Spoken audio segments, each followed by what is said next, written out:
रत्नागिरी लोकसभा मतदारसंघाचे खासदार सुनील तटकरे साहेब, आपण त्यांच्याशी बातचीत करूया. साहेब नमस्कार.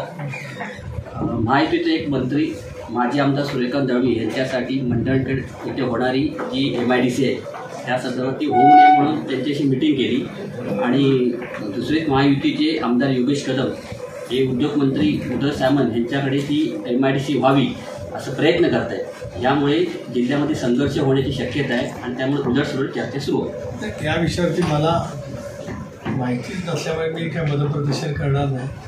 पण जरूर आज पालकमंत्री म्हणून उदय सामंत यांची माझी भेट रायगडला होईल.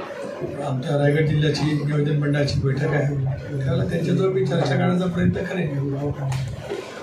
जिल्हा नियोजन मंडळाने 180 कोटीचा निधी देण्याची मागणी केलेली आहे, तर आपण तो निधी जिल्हा नियोजनकडे देणार आहोत. नाही, आपण जे म्हणतात ते असं असतं की ज्या वेळेला नवीन आर्थिक वर्ष सुरू होतं त्यावेळेला पुढील आर्थिक वर्षामध्ये या जिल्हा वार्षिक आराखड्याला किती निधी पाहिजे आहे त्याची बैठक काल पालकमंत्र्यांनी घेतली असेल. या संदर्भामध्ये उपमुख्यमंत्री तथा वित्त नियोजन मंत्री यांच्याकडे परवापासून राज्यातल्या सर्व 2-3 दिवस सलग बैठक आहे. त्याला माझी मागणी राहील की जेवढी रत्नागिरी जिल्ह्याने मागणी केली असेल तेवढी मागणी राज्य सरकारने करावी.